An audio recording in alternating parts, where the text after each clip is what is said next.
Hello students, मैं प्रदीप चौधरी और आप लोग प्रदीप चौधरी यूट्यूब चैनल पर पढ़ रहे हैं फिजिक्स। स्टूडेंट्स, लास्ट वीडियो में हम लोग पढ़ रहे थे गाउस के नियम के अनुप्रयोग, और गाउस के नियम के 3 अनुप्रयोग अभी तक हम पिछली वीडियो में पढ़ चुके हैं, जिन्हें अगर आप देखना चाहते हैं और भी टॉपिक देखना चाहते हैं तो मेरे चैनल को आप सब्सक्राइब कर लीजिए, ताकि आगे आने वाली वीडियो या कोई भी वीडियो जो मेरे चैनल पर डाली गई है वो सभी आपको मिल जाए। देखिए स्टूडेंट्स, हमने कौन से गाउस के नियम के अनुप्रयोग पढ़े हैं। हमने लास्ट वीडियो में पढ़ा है समरूप आवेशित गोलीय कोश के कारण किसी बिंदु पर विद्युत क्षेत्र की तीव्रता। उसके बाद स्टूडेंट्स, हमने गोलीय कोश की जगह लिया अचालक गोला, और उस अचालक गोले के कारण किसी बिंदु पर विद्युत क्षेत्र की तीव्रता हमने ज्ञात की। उसके बाद हमने उसकी जगह एक अनंत लंबाई का सीधा चालक तार लिया, और उस अनंत लंबाई के सीधे चालक तार के कारण विद्युत क्षेत्र की तीव्रता ज्ञात की। स्टूडेंट्स, आज हम एक और अनुप्रयोग पढ़ने वाले हैं, और इसमें हम लेने वाले हैं अपरिमित समरूप आवेशित अचालक पट्टिका, और उस अचालक पट्टिका की वजह से ज्ञात करने वाले हैं विद्युत क्षेत्र की तीव्रता। किसका उपयोग करते हुए? गाउस के नियम का उपयोग करते हुए। देखिए स्टूडेंट्स, आज का हमारा टॉपिक क्या है, जो मैंने ऊपर लिखा है, अपरिमित समरूप आवेशित अचालक पट्टिका के कारण विद्युत क्षेत्र की तीव्रता। स्टूडेंट्स, ऐसे टॉपिक को सोल्व करने से पहले मैंने आपको लास्ट वीडियो में भी चीजें बताई हैं कि आपको हमेशा क्या करना है, टॉपिक को पढ़ना है ध्यान से, और टॉपिक में जो दिया गया है उसके आधार पर ही आपको डायग्राम ड्रॉ करना है, ताकि आपकी परेशानी दूर हो जाए, क्योंकि भूलने की दिक्कत रहती है एवरेज बच्चों को। देखिए, मैं यही करने वाला हूं, टॉपिक के हिसाब से मैं क्या लेने वाला हूं, अचालक पट्टिका। देखिए, मान लीजिए मेरे पास ये एक अचालक पट्टिका है,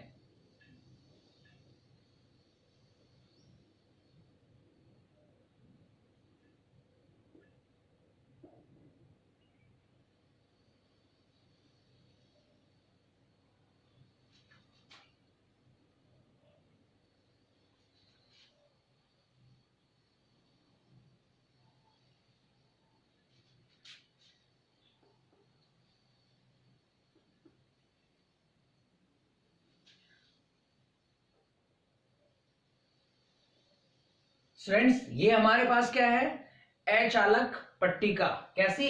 अपरिमित। अब ये कैसी होनी चाहिए? ये समरूप आवेशित होनी चाहिए।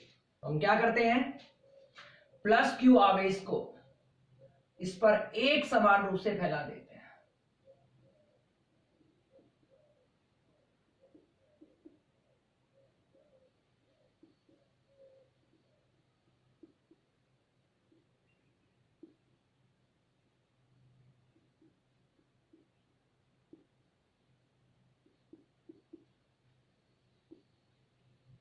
स्टूडेंट्स, ये अब हमारे पास क्या है,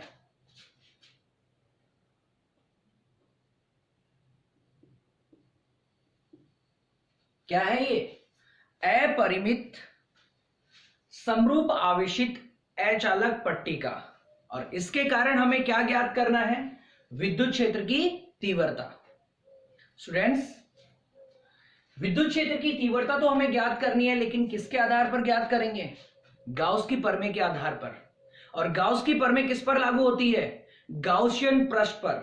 तो स्टूडेंट्स, हमें अभी गाउसियन पृष्ठ बनाना पड़ेगा, और यहां पर जो गाउसियन पृष्ठ बनता है वो भी कैसा बनता है, तार की लिए जैसे बेलनाकार गाउसियन पृष्ठ बनता है, ऐसा ही यहां पर भी बनेगा। तो यहां पर गाउसियन पृष्ठ कैसा बनेगा, बेलनाकार गाउसियन पृष्ठ। देखिए,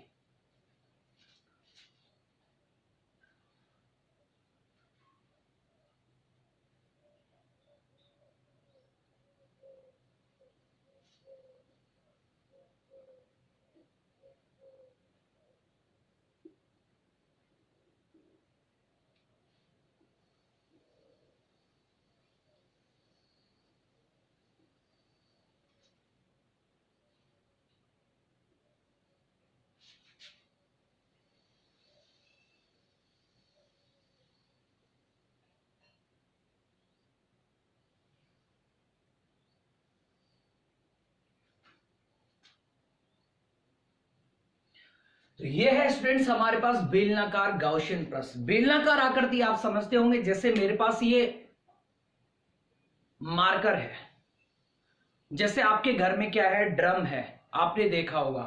जैसे मेरे पास ये बोतल है, ये बेलनाकार आकृति में।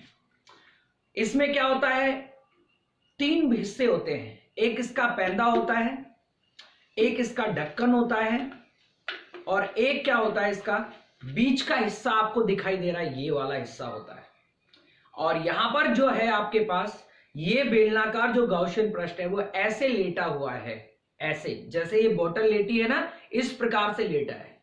अब देखिए स्टूडेंट्स, मैं इस डायग्राम को अच्छे से समझाने के लिए आपको एक चीज और समझाता हूं, ऐसे जनरली उदाहरण बना के, ताकि आपको ये डायग्राम अच्छे से समझ में आ जाए। क्योंकि कुछ बच्चों को दिक्कत ये होती है कि उनको लगता है कि ये बेलन जो है यहाँ पर ये अलग है, ये अलग है, यहां से ये क्या हो गया, ये कुछ अजीब सा उनको लगता है।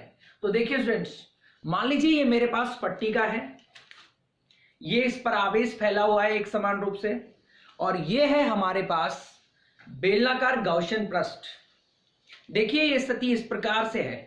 ये जो पट्टिका आपको बोर्ड पर दिखाई दे रही है, जो मैंने बनाई है, ये कुछ ऐसे है, ऐसे स्टूडेंट्स ऐसे रखी हुई है, और ये बेलनाकार गाउसियन पृष्ठ हो गया आपका। ऐसे मैंने ले लिया, ठीक है स्टूडेंट्स। अब आप देखिए, अगर मैं जनरल आपको दिखाऊंगा तो ये ऐसा दिखाई देगा, है ना। लेकिन जब इसे मैं बोर्ड पे ड्रॉ करूंगा तो ये कैसे रहेगा स्टूडेंट्स, ये तो हिस्सा ऐसे आ जाएगा और ये यहां आ जाएगा, यानी मैं इसे ऐसे बनाऊंगा। देखिए जरा, क्या मैंने यहां पर जो इसको बना के दिखा रखा है आपको, ऐसा ही डायग्राम बना हुआ है क्या? आप देखेंगे यहां का जो हिस्सा है, ये जो हिस्सा है पेन का, ये वाला जो पेन का हिस्सा है, ये कागज ऐसे होने से इसके पीछे छुप गया, जबकि ये बाहर आ गया। तो आपको ऐसे समझना है, इसको समझते समय दिमाग में बिठा लेना है कि इस प्रकार से डायग्राम है ये, जबकि रियलिटी में कैसे है, ऐसे है। तो देखिए, जो बेलनाकार गाउसियन पृष्ठ मैंने लिया है, उसकी यहां से लेके यहां तक लंबाई मैं r मान लेता हूं, और यहां से लेके यहां तक कितनी मान लेता हूं, r। यानी आपको टोटल लंबाई कितनी हो गई, 2r। कितनी लंबाई होगी स्टूडेंट्स, 2r। तो कई बार बच्चे क्या करते हैं, r जो लंबाई है वो यहां तक ही रिप्रेजेंट कर देते हैं, यहां तक नहीं करना है, ये यहां खत्म नहीं हो गया, ये यहां तक है, तो आपको यहां तक ले जाना है इसको, ये हो गया। और यहां से लेके आगे भी कितनी मानी है मैंने, r। यानी यह जो बेलनाकार गाउसियन पृष्ठ है, इसकी टोटल लंबाई कितनी है, 2r मैंने मान ली, और इसका अनुप्रस्थ काट क्षेत्रफल मैंने मान लिया कैपिटल A। इसका अनुप्रस्थ काट क्षेत्रफल क्या मान लिया मैंने, कैपिटल A। और मैं इसे लिख देता हूं, ये क्या है, बेलनाकार गाउसियन पृष्ठ।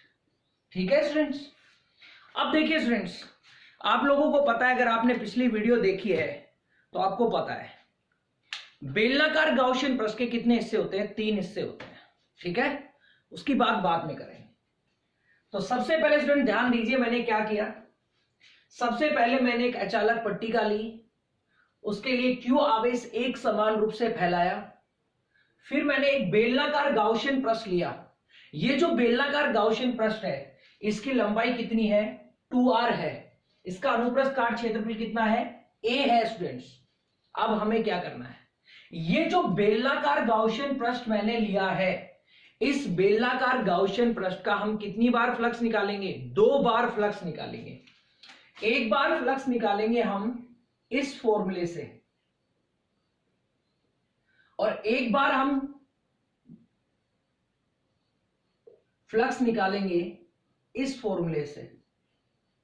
और जब 2 बार हमारे पास इस बेलनाकार गाउसियन पृष्ठ का फ्लक्स आ जाएगा, तो उसकी तुलना कर देंगे, तो हमारे पास क्या निकल के आ जाएगी, तीव्रता निकल के आ जाएगी।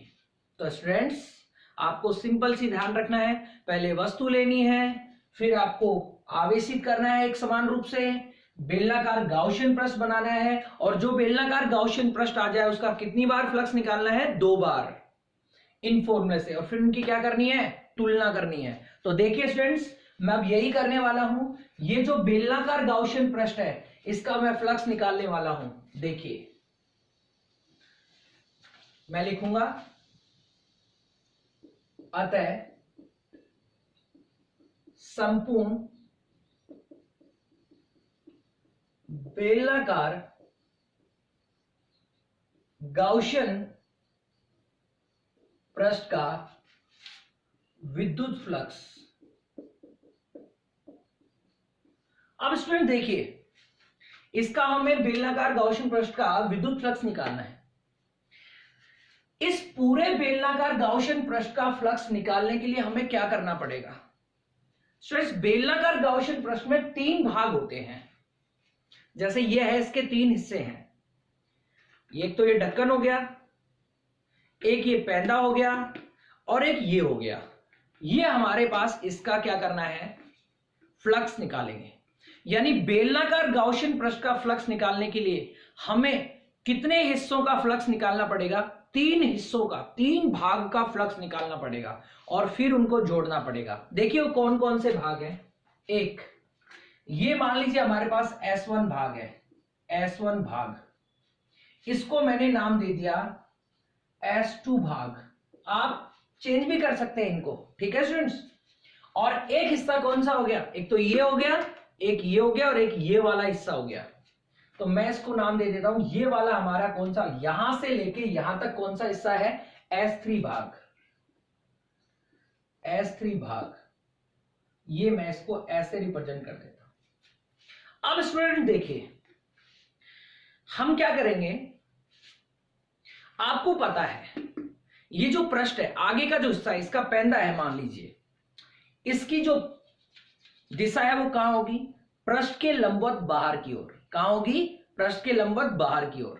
तो ये ऐसे लेटा है ना, ऐसे मान लीजिए, या तो ऐसे लेटा है, या ऐसे लेटा है, तो ऐसे लेटा है, तो इसकी जो डायरेक्शन होगी वो कैसे होगी, ये ऐसे होगी। तो मैं इसे लिखूंगा डीए वेक्टर, और इसकी जो डायरेक्शन होगी वो क्या होगी, डीए वेक्टर इधर हो जाएगी,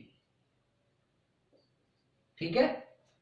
लेकिन ये जो बीच वाला हिस्सा है स्टूडेंट्स, उसकी डायरेक्शन या तो ऊपर की ओर होगी या ऐसे नीचे की ओर होगी, क्योंकि इसकी दिशा कैसे होती है, पृष्ठीय क्षेत्रफल की, पृष्ठ के लंबवत बाहर की ओर। ये मैं इसकी डायरेक्शन ऐसे ऊपर की ओर मान लेता हूं, डीए वेक्टर। अब हमारे पास इन तीनों हिस्सों के लिए क्या चाहिए, इसकी दिशा, किसकी, विद्युत क्षेत्र की दिशा। तो प्लस आवेश के कारण कैसे होती है, बाहर की ओर। कैसे होती है, बाहर की ओर स्टूडेंट। देखिए अब इसको ध्यान से देखिए, इसकी दिशा कैसे होगी बताओ, इस पर आवेश है तो ऐसे या तो इधर जाएगी या कैसे आएगी, अंदर की ओर। तो मैंने ऐसे लगा रखा है ना इसको, तो इसकी डायरेक्शन कैसे रहेगी, ऐसे। तो देखिए मैं इसे क्या लिखूंगा, यहां ई वेक्टर हो गया, और प्लस इधर है तो यहां पे भी ई वेक्टर। और इसमें कैसे रहेगी, ये मैं ऐसे दर्शा देता हूं, ऐसे, तीसरे हिस्से के लिए ई वेक्टर। इसका मतलब ये हुआ कि पहले भाग के लिए ई वेक्टर और डीए वेक्टर में जो कोण बनता है वो 0 डिग्री बनेगा। यहां पे भी दोनों की डायरेक्शन कैसी है स्टूडेंट्स, एक समान है, तो कोण कितना बनेगा, 0 डिग्री। क्योंकि जब दो चीजें एक ही दिशा में होती है तो उनके बीच में कोण कितना बनता है, 0 डिग्री। लेकिन यहां पर देखिए कितना बना, 90 डिग्री, ठीक है स्टूडेंट। तो अब हम, साधारण सी बात है, हमें क्या करना है, इस गाउशियन पृष्ठ का फ्लक्स निकालना है। तो गाउशियन पृष्ठ का फ्लक्स निकालने के लिए हमें क्या करना पड़ेगा, S1 भाग का, S2 भाग का और S3 भाग का, तीनों का फ्लक्स निकालना पड़ेगा, और फिर उन्हें क्या करना पड़ेगा, जोड़ना पड़ेगा।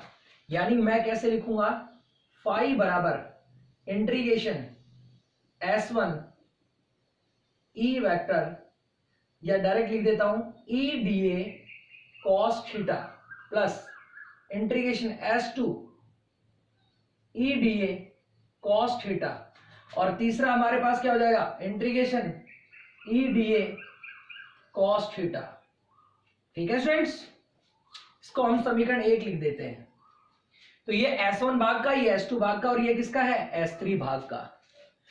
अब देखिए, चूंकि आपको पता है कि θ1 0 डिग्री है, θ2 0 डिग्री है, और θ3 हमारे पास कितना है? 90 डिग्री। ये 0 डिग्री, ये 0 डिग्री, और ये कितना है? 90 डिग्री।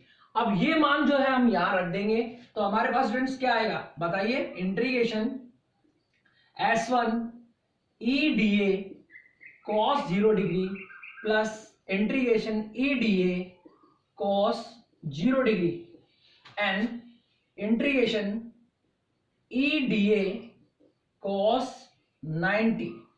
यहां पर कितना आ जाएगा? cos 90 degree. अब देखो स्टूडेंट, चूंकि आपको पता है cos 0 डिग्री का मान कितना होता है भाई? 1 होता है, और cos 90 का मान कितना होता है? 0।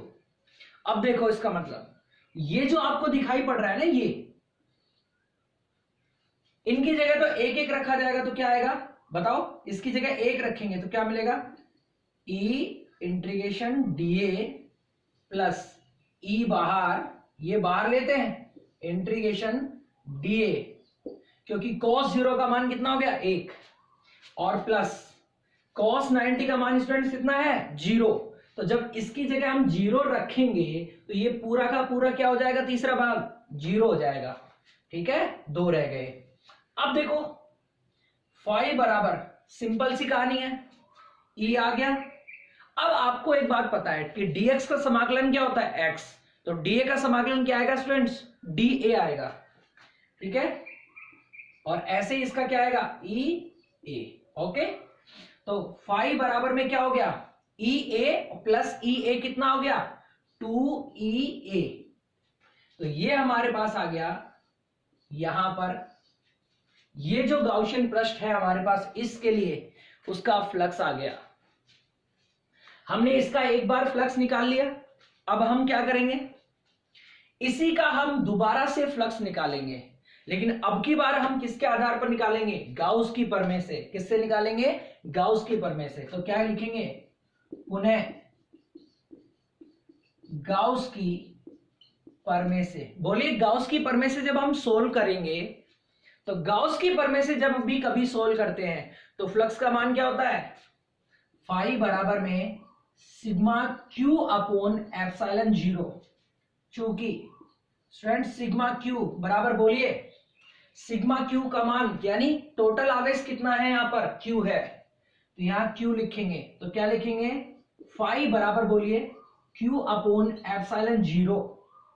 अब स्टूडेंट देखिए, हमें जो आवेश लेना है, अगर हम तार वाला क्वेश्चन देखें, आपने लास्ट वीडियो देखी हो तो उसमें देखिए कि हम सिग्मा, यहां जो क्यू का मान है, तार वाला क्वेश्चन होता तो लैम्बडा से निकालते हैं, लेकिन ध्यान दीजिए यहां पट्टी का है, और जब किसी पट्टी पर आवेश को एक समान रूप से फैलाया जाता है तो उसे कहते हैं पृष्ठीय आवेश वितरण, और पृष्ठीय आवेश वितरण को दर्शाते हैं पृष्ठीय आवेश घनत्व से, यानी इसको हम किससे रिप्रेजेंट करेंगे? सिग्मा से।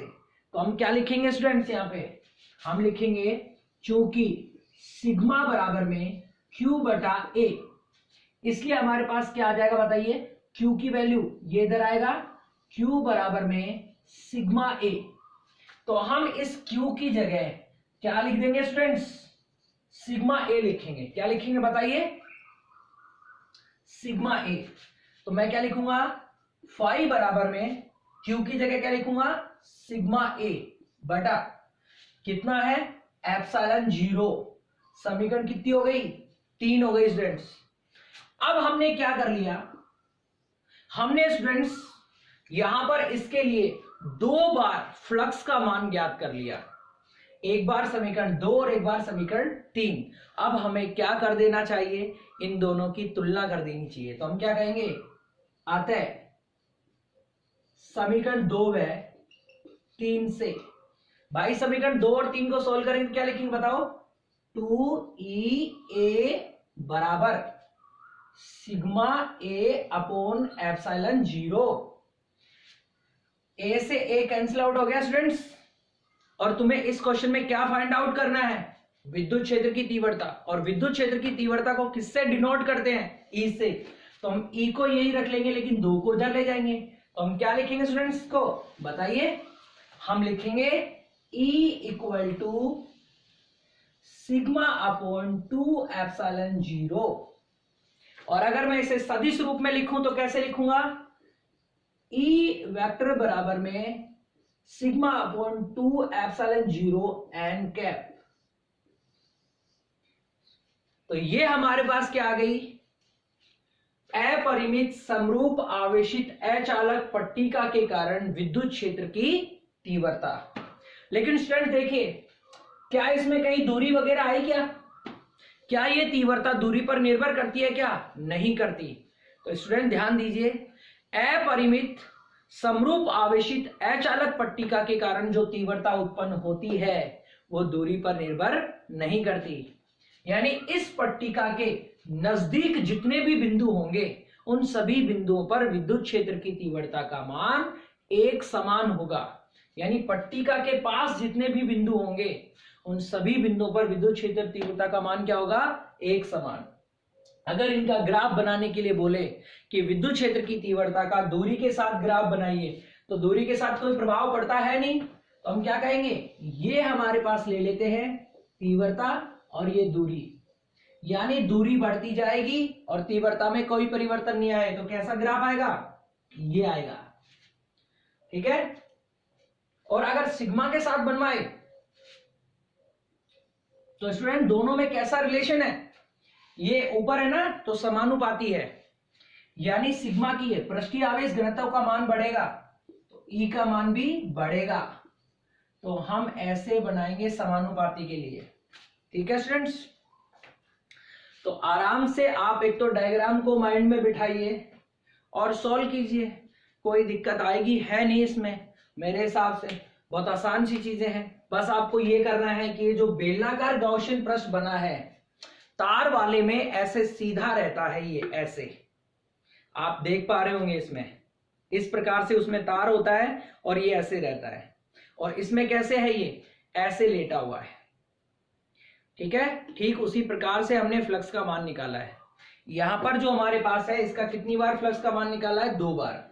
एक बार यहां इसके लिए और एक बार ये गाउस की प्रमेय से, दोनों की तुलना कर दी और हमने सोल्व कर दिया। ये इसके ग्राफ आ गए। तो ये हमारे पास डेरिवेशन सोल्व हो गई। डायग्राम समझने के लिए मैंने आप लोगों को बहुत आसान तरीके से ये बताया है कि डायग्राम में आप समझते हैं, कई बार बच्चों को दिक्कत होती है, तो मैंने कह दिया कि जब आप इसे ऐसे करेंगे तो आप देखिए पेन का ये पीछे का हिस्सा छुप गया ना, तो ये बोर्ड की तरफ रहता है ऐसे, इसलिए यहां पर ये हिस्सा कटा हुआ है। ठीक है। तो आप ध्यान से समझिए। अब देखिए स्टूडेंट्स, तीव्रता तो आपने निकाल ली, लेकिन तीव्रता के साथ साथ अगर आपको दिशा भी निकालनी हो तो जनरल सी है दिशा। देखिए यहां पर प्लस आवेश है, तो दिशा कैसे रहेगी?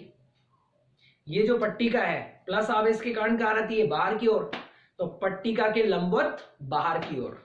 यहां पर जो इसकी दिशा रहेगी वो कैसे रहेगी? पट्टिका के लंबवत बाहर की ओर। लेकिन जब इसे प्रूव करना होता है तो किस प्रकार से इसमें थ्योरी में लिखते हैं? ये डेरिवेशन जो आपने लिखी है इससे पहले वो लिखना पड़ता है कि दिशा पृष्ठ के लंबवत बाहर की ओर होती है, और उसको कैसे सिद्ध करते हैं वो चीज हम इसमें अब समझाने वाले हैं। ठीक है स्टूडेंट। तो स्टूडेंट्स अब हम इसकी दिशा बताने वाले हैं। जनरल तो हमें दिशा पता है कि पट्टिका के लंबवत बाहर की ओर रहेगी, लेकिन इसे प्रूव कैसे करेंगे, इसको सोल्व कैसे करते हैं, थ्योरी कैसे लिखते हैं, वो सब चीजें बताने वाला हूं। देखिए हम क्या करेंगे, अपरिमित अचालक पट्टिका लेंगे जो कैसी होगी? समरूप आवेशित। मान लीजिए हमारे पास ये पट्टिका है,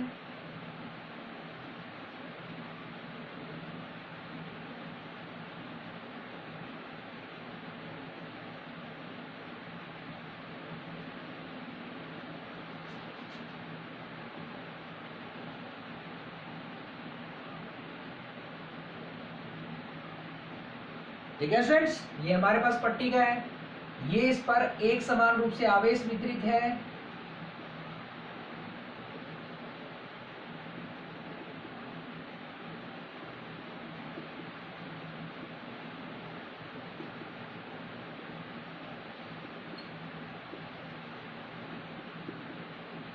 प्लस क्यू आवेश वितरित है, और इसका पृष्ठीय आवेश घनत्व है सिग्मा। ठीक है स्टूडेंट्स, अब इसके कारण क्या ज्ञात करनी है, विद्युत क्षेत्र की तीव्रता। तो हम क्या करेंगे, इसका जो मध्य बिंदु O है, उस मध्य बिंदु O से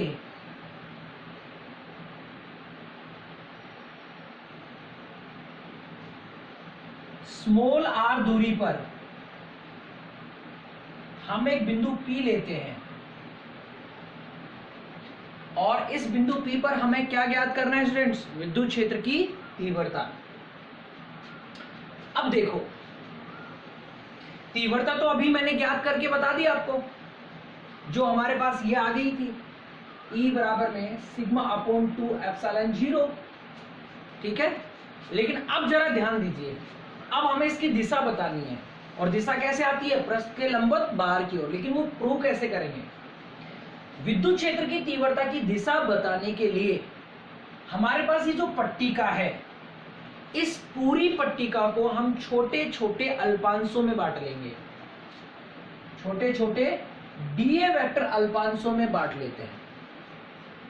हमने इस पूरी पट्टिका को छोटे छोटे अल्पांशों में बांट लिया, लेकिन उनमें से दो अल्पांश जो कि O बिंदु के दोनों ओर समान दूरी पर हैं,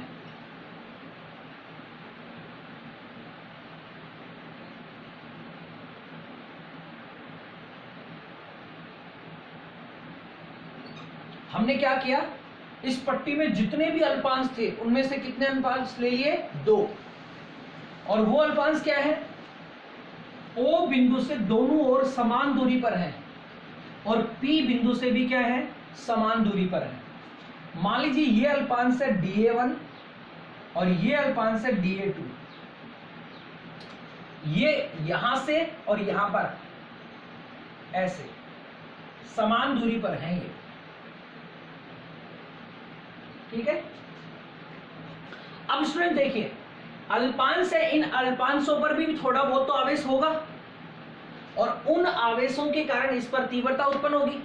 मान लेते हैं कि dA1 जो अल्पांश है, इस पर जो आवेश है, उस आवेश के कारण यहां पर जो तीव्रता उत्पन्न होती है वो है dE1 है, और इस अल्पांश के आवेश के कारण यहां पर जो तीव्रता उत्पन्न है वो है हमारी dE2। स्टूडेंट्स, आपको पता है दोनों ही अल्पांशों पर प्लस आवेश है, और प्लस आवेश के कारण विद्युत क्षेत्र की दिशा कहां होती है, बाहर की ओर, क्योंकि विद्युत बल रेखाएं बाहर की ओर निकलती हैं। तो यहां से इसके लिए डायरेक्शन हम कैसे बनाएंगे, ऐसे बनाएंगे, और इसके लिए हम कैसे बनाएंगे, ऐसे। अब जो ये बिंदु P है, इस बिंदु P पर जो परिणामी तीव्रता है, P पर जो परिणामी तीव्रता है, उस तीव्रता को मान लीजिए हम घटकों में विभाजित करते हैं। तो देखो, ये जो हमारे पास dA1 है, इसके कारण बिंदु P पर जो तीव्रता उत्पन्न होती है वो कितनी है, dE1 है, और dE1 के कितने हिस्से हो सकते हैं, 2। एक तो dE1 cos थीटा और एक dE1 sin थीटा, यानी एक ऊर्ध्वाधर घटक और एक क्षैतिज घटक। ऐसे ही ये जो हमारे पास अल्पांश है dA2, इसके कारण बिंदु P पर तीव्रता हम कितनी मानते हैं, dE2, और इसके भी कितने हिस्से हो सकते हैं, 2। एक dE2 sin थीटा और एक dE2 cos थीटा, ऊर्ध्वाधर घटक और क्षैतिज घटक। स्टूडेंट ध्यान दीजिए, जब आप बिंदु P पर परिणामी तीव्रता ज्ञात करेंगे, एक बात ध्यान रखेंगे, उस समय आप वस्तु को ध्यान नहीं रखेंगे। यानी यहां पर अगर तार है तो तार को नहीं देखेंगे, प्लेट है तो प्लेट को नहीं देखेंगे, ये आप ध्यान रखेंगे। किसको ध्यान रखेंगे, P को। आपको P के ही क्षैतिज लेना है और P के ही कैसे लेना है, ऊर्ध्वाधर लेना है। तो देखो P के ऊर्ध्वाधर कैसे आएगा, P के ऊर्ध्वाधर या तो ऊपर आ सकता है या नीचे आ सकता है। ठीक है, तो हम देखते हैं, एक तो ये रहा हमारे पास और एक ये रहा। इन दोनों में से कौन सा ऊपर जाएगा कौन सा नीचे जाएगा या दोनों एक ही दिशा में जाएंगे, वो कैसे डिसाइड करेंगे हम। तो देखिए स्टूडेंट्स, dA1 के कारण जो तीव्रता उत्पन्न होती है वो dE1 है, और इसका जो ऊर्ध्वाधर घटक है वो या तो ऊपर जा सकता है या नीचे जा सकता है। तो स्टूडेंट ध्यान दीजिए, यहां पर आवेश कैसा है, प्लस आवेश, और प्लस आवेश के कारण कहां जाना चाहिए, दूर हटना चाहिए।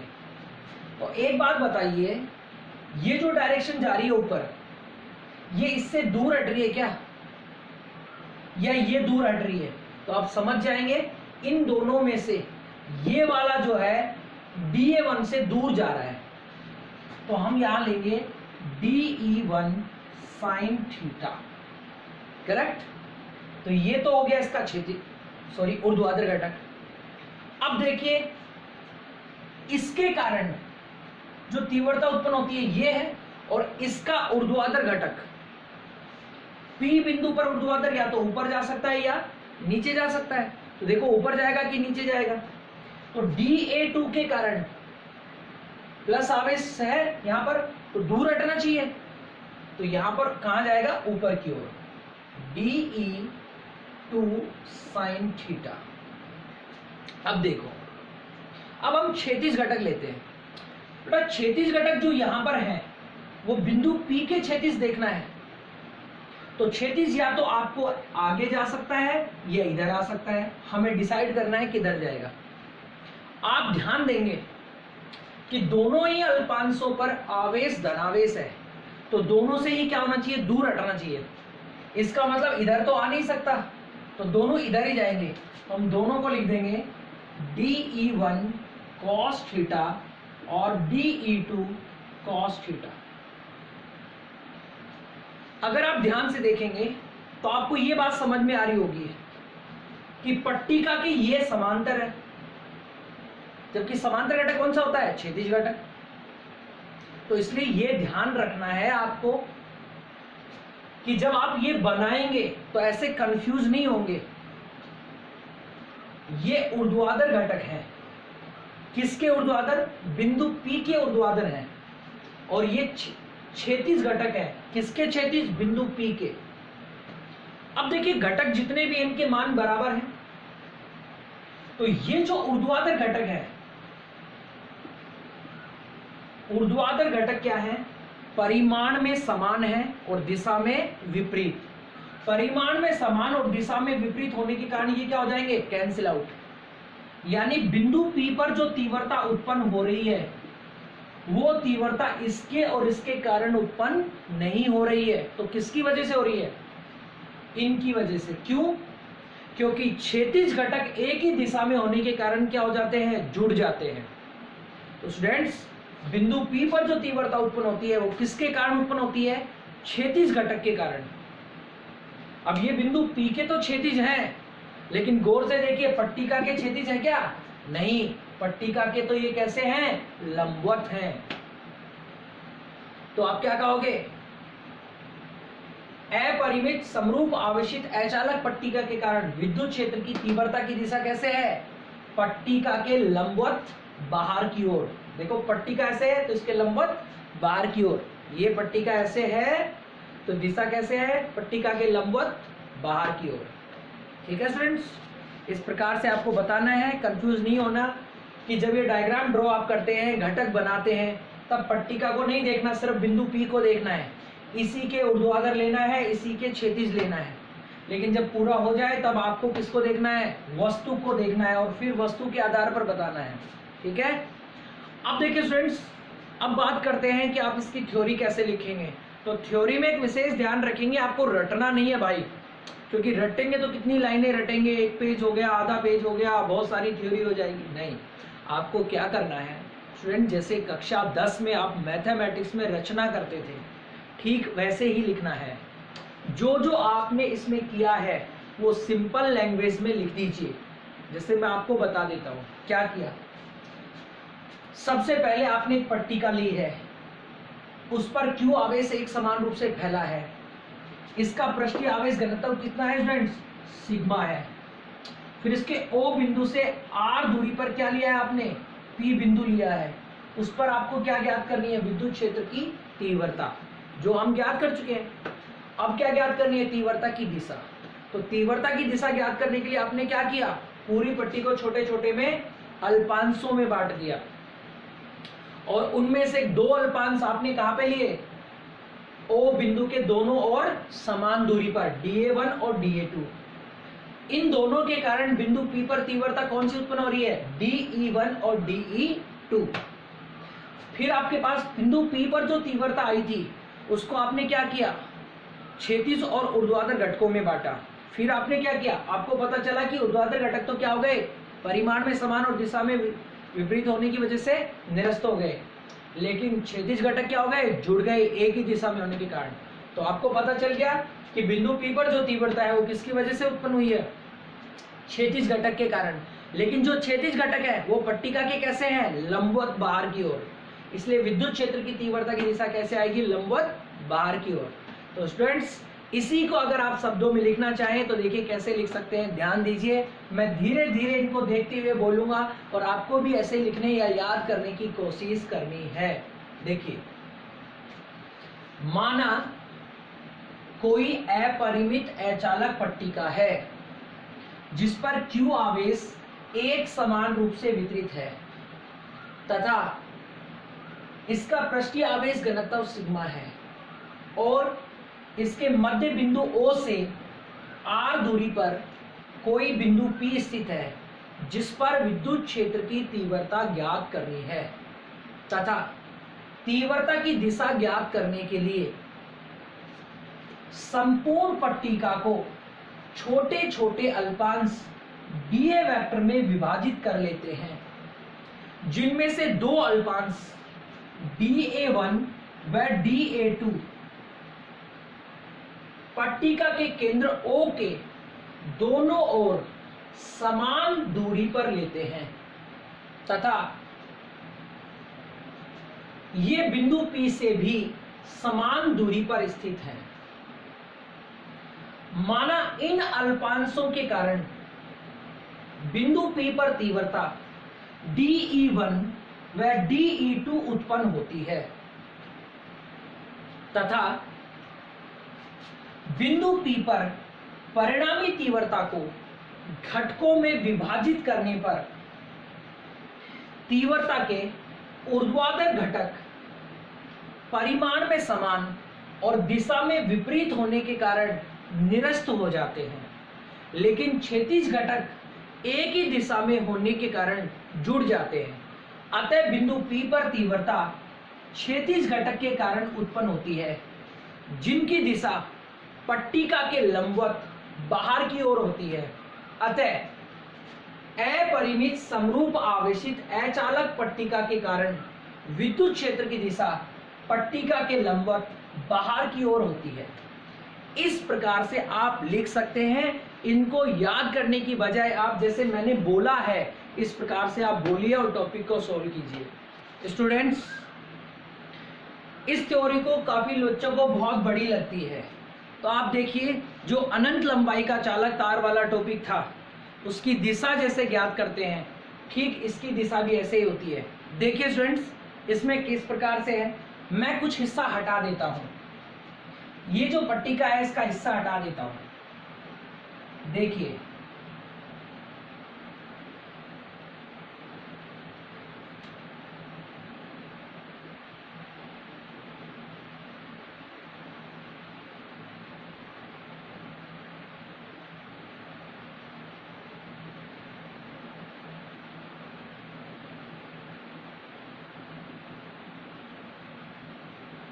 स्टूडेंट्स, गौर से देखिए, ये जो डायग्राम आपको दिखाई दे रहा है, पट्टिका में मैंने ये साइड वाला हिस्सा हटा दिया और जब आप साइड वाला हिस्सा हटाते हैं तो आपको दिखाई दे रहा होगा ये बिल्कुल कैसा है, अनंत लंबाई के सीधे आवेशित चालक तार के वाला है।